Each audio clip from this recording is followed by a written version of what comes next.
Same. 5, 4, 3. Ken, you ready? 2, action.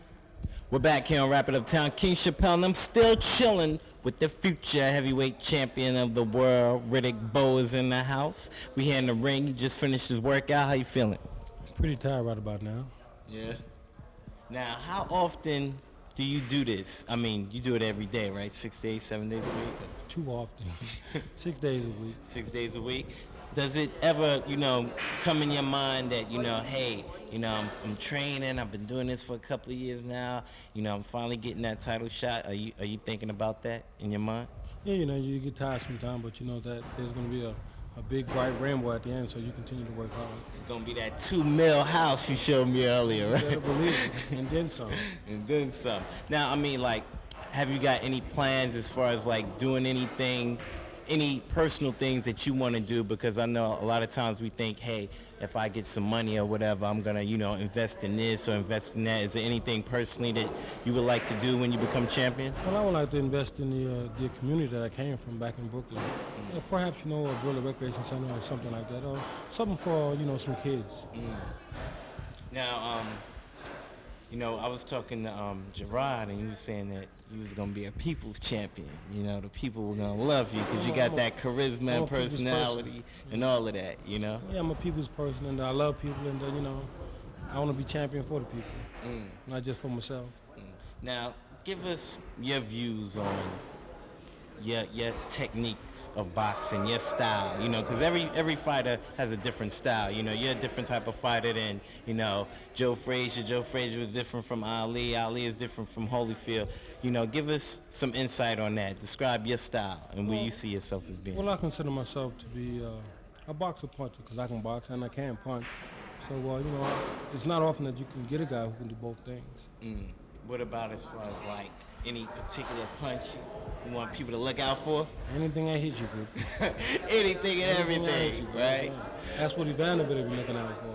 All right, so we got a segment on the show, right? It's called the Stupid Fresh Word. And every week we highlight a certain slang word to let the brothers and sisters out there know what time it is. So we're going to get into the Stupid Fresh Word. We'll be back with more of the future heavyweight champion of the world. Peace out.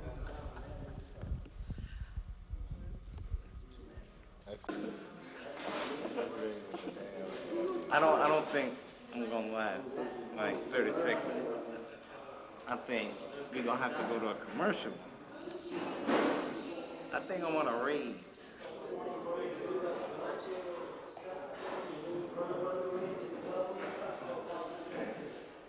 I want some stuff like King Chappelle, Rapid Uptown. I'm not ready to go out. Let's go. I'm gonna knock you out. Don't you call this a regular jam? I'm gonna rock this like I'm gonna knock you. Yeah, take this stuff out of my pocket. I heard some jinglings. Yeah, I got a whole lot of Is that money? He's still chingling, jingling. Tape's not rolling, is it, Ron? Yep. Why? I'm gonna knock you out. I'm gonna knock you out.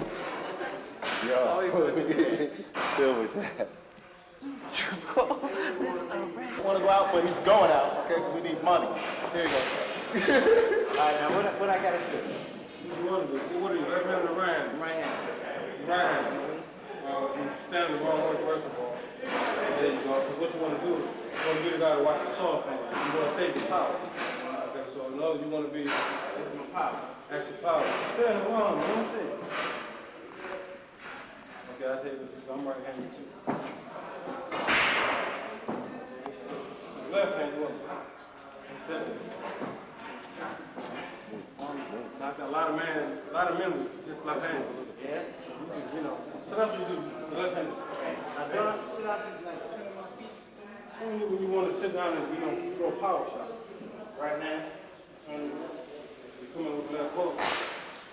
That always puts you back on balance. Now you see my hand? Watch my left hand. See my hand there? That's how you need to throw it right. Your elbow straight. see you going to the Jersey. Miss it? That's what Mike Tyson was doing. Yeah. What else? Now, how do I throw an uppercut? The uppercut, you know the small one? It's called crouch. And you got this hand up because you don't want to get hit with that. Hey, don't hit me now. I ain't gonna hit him. Hit me. That means you make yourself a smaller target, crouch with it, shot right from there. And so what you're doing, When I'm throwing the punch, I'm throwing it from come right where you throw it, you know what I mean? Hey, push it. So what you're doing, you're keeping this hand up. Just I see the hand moving, I'm gonna try to count with my own right hand.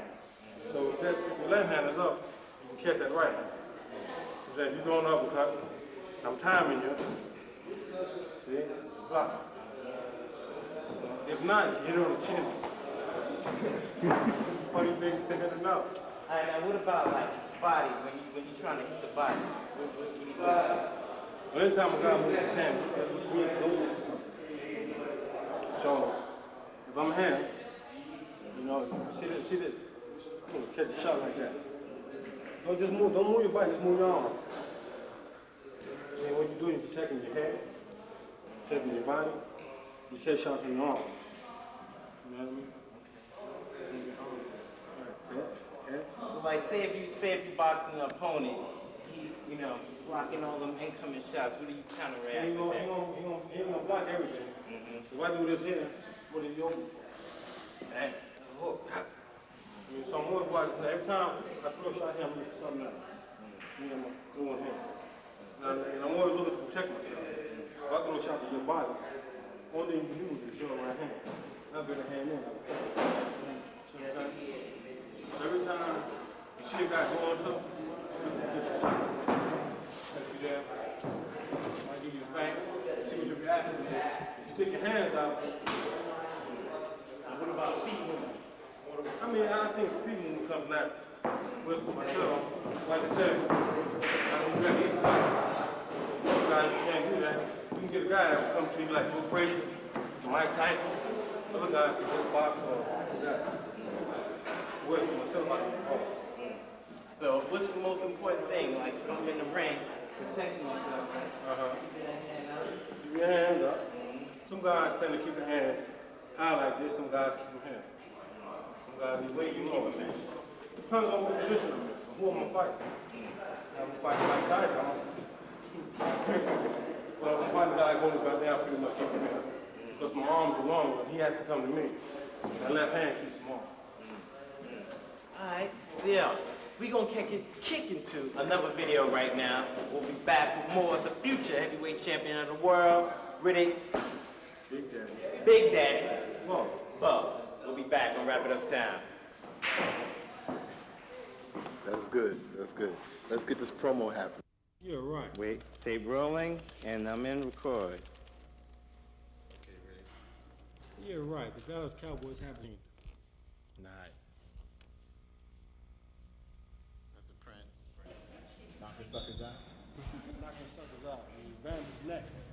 Yeah, that's cool. Now,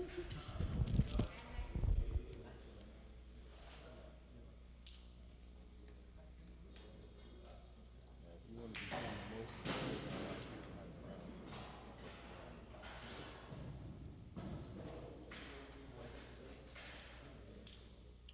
Y'all know Mark Lawrence, don't you? Yeah. He called me, my man.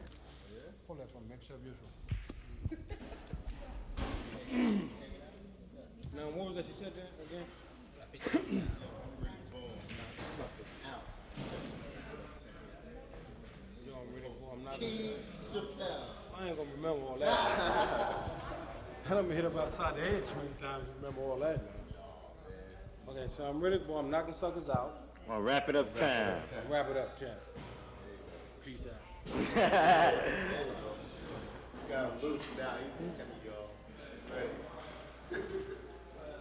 Alright, Hold on now. I'm ready, boy. I'm knocking suckers out. alright, Peace. alright. Oh, let's see. Yeah. I'm ready. Rolling. Go, Bo. I'm Riddick Bowe, knocking suckers out. I forgot. Punchy. Now see, the excitement got me, you know. You in there. All right, so say it again. I'm Riddick Bowe, I'm knocking suckers out. On Wrap It Uptown. I'm Riddick Bowe, I'm knocking suckers out on Rapid Uptown. That's that right? Yeah, that's good. Keep saying it. I'm Riddick Bowe, knocking suckers out on Rapping Uptown. Just keep flowing with it. All right. I'm Riddick Bowe, knocking suckers out on Rapping Uptown. Wrap it uptown. Wrap it up. I know I was saying it wrong. Wrap it up. Wrap it uptown. Wrap it uptown. I'm Riddick Bowe, knocking suckers out on Rapid Uptown. Yeah, I like that. All right, now we going. Now Like you. that? Where did you see this? All right, so now we're just gonna add King Chappelle on the end of that. I'm Riddick Bowe. I'm knocking suckers out on Wrap It Uptown with King Chappelle. My man. Word. All right, I'm rolling. You want some more of that? Yeah, we want more of that. I'm Riddick Bowe, knocking suckers out on Rapid Uptown with main man King Chappelle. Yeah. Word. All right, let's keep rolling. Do it again. He liked that back there. I'm Riddick Bowe, knocking suckers out on Rapid Uptown with my main man King Chappelle. And yo, mom, look. All right, kick it again. I'm Riddick Bowe, knocking suckers out on Rapid Uptown with my main man King Chappelle. Check it out. Have you ever been to Africa before? I will be, don't worry. Are you part of the Zulu tribe? No, The Mau Mau's? no, I'm from Zimbabwe. West Africa, so West Africa. that'll be Ghana or Ivory Coast or one of them. Okay. Now the name of this show is Mama Africa. Mama Africa. You're watching Mama Africa music video show, and you're ready. You're watching Mama Africa on music video, and I'm Riddick Bowe. Yeah, that's cool. And I'm cold getting paid because King Chappelle said so. Go ahead. What was that again? Mama Africa music video show. Okay. Mama Africa music video show. I'm Riddick Bowe. Yeah, that rhymes. That rhymes. Word. Yeah, show. Riddick Bowe. And I'm out. Howdy, later. See ya, what do you want to be? All right, kick it. I'm Mama Africa. I'm Mama Africa. I'm Riddick Bowe. I'm watching Mama Africa music See, video. I'm listening to this guy. She listening to you. I'm Riddick Bowe, and you're watching Mama Africa music video show. I'm Riddick Bowe, and you're watching Mama Africa on music video. That's it, Ryan? Yeah, and yo, keep it rolling. Okay. Keep it rolling. I just want to have a picture. Self frame. Give me a self frame. Give me a self frame. That's right, I'm right here with Father Africa. Voodoo man, Hey, Ron. Ryan, the big dress. You look like his girl. No, my wife is taller than me. My wife, 5'9". All right. So that's it, right? Yeah. All right, we cool. got it in there. All right, so.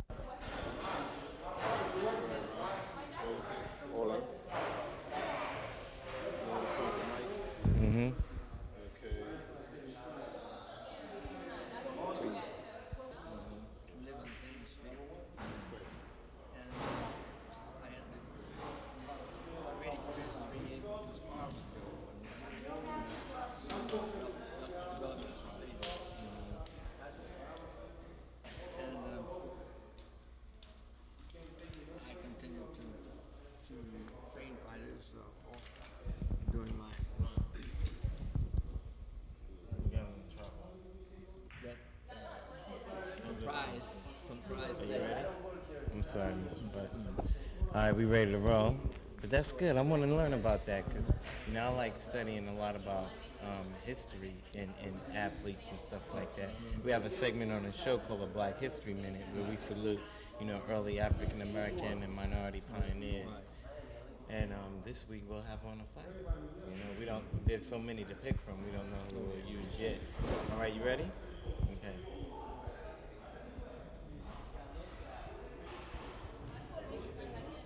Rolling.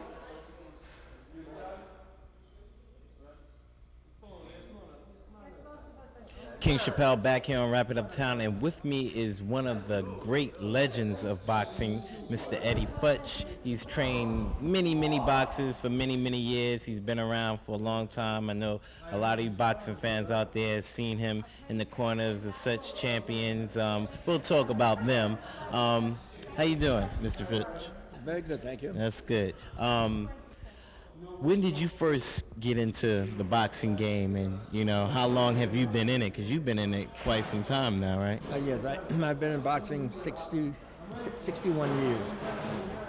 I stopped boxing when I was about 20 years old, and because I had developed a heart condition. It was in the middle of the Depression, and I was a young father with 3 children, and I was working to support them in boxing at the same time, and training hard, and I was working long hours, and eventually it started to tear me down physically. So one night I turned up for one of my bouts, and the doctor who had examined me for several other bouts noticed that I had a heart murmur. So you couldn't continue your boxing career then? So I couldn't continue the boxing career, so I went into training fighters because I wanted to remain in boxing, not as a competitor, but as a trainer and developer of other young fighters. And you've made a name for yourself. Who are some of the fighters that you've worked with over the years? Yeah. Well, we can start at the top with Joe Frazier. I've trained and managed Joe Frazier. Ken Norton, Michael Spinks, Larry Holmes, Alexis Arguello, Virgil Hill, Mike McCallum. But all in all, I've trained and or managed 17 world champions. Wow, that's a lot of champions. What's the different role of a manager? I mean, I know there's a difference there, but managing and training the same fighter, must be a real hectic job. Yes, but if you've got a good fighter, it's not a tough job. I was the manager and trainer of Joe Frazier in the Thriller in Manila. And that was a classic. That was a classic. That was one of the best known and best recorded fights in the history of boxing. So I was both manager and trainer of Frazier in that fight. Who was the greatest, you think, boxer that you ever saw as far as in the heavyweight division? Someone that you, in your own personal opinion, you think, hey, this person was the greatest at that time or was the greatest? Well, my selection is Joe Louis, and I have many reasons, my own reasons and other reasons that should be recognized by the world generally. I saw Joe Louis come up from an amateur career on into the professional career and become what I consider the greatest heavyweight that has ever laced the gloves on.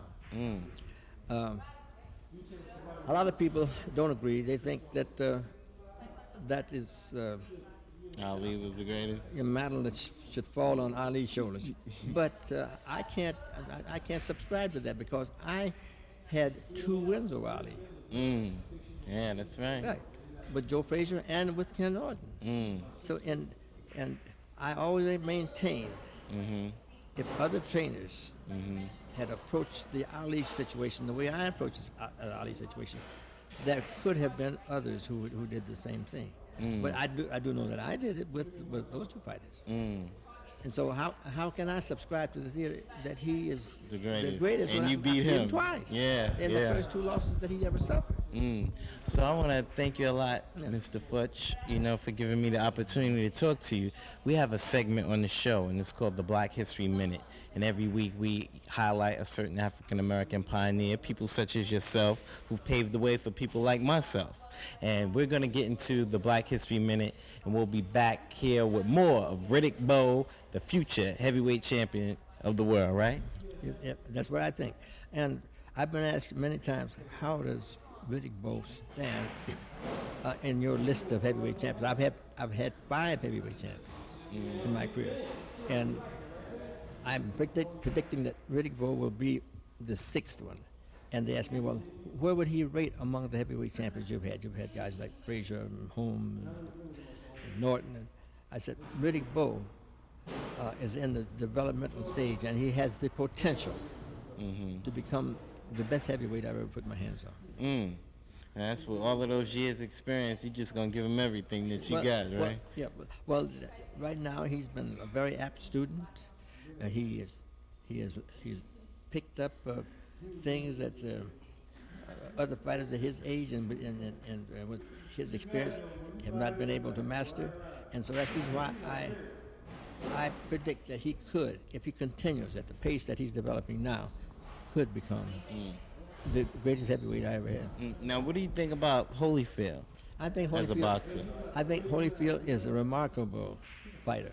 I watched him since the days of his Olympic career, and I've seen him develop, and I have a lot of respect for him. I have worked against him one time, and I know what his potential is as far as winning a fight against Riddick Bowe. I was in with him in a very tough fight. I was against him, rather, with Alex Stewart. Alex Stewart broke his left hand in the second round and got a cut in the seventh. But in the fifth round, he had Holyfield on the verge of a knockout, even with the one hand. So, styles make fights, and your knowledge of styles and what to do with them sometimes ensures your success. I've been in many fights in which people thought I had no chance of all to win, such as the first Norton-Ali fight. Howard Cosell went on the air before the fight, the day before the fight. He didn't even know me. I'd been around for many years in boxing, but he didn't even know my name.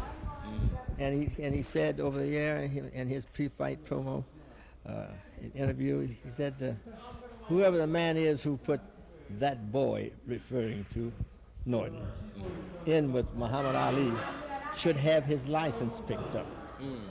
What do you think about the whole Mike Tyson incident, and how was he compared to some of the champions out here today? What did you think of him?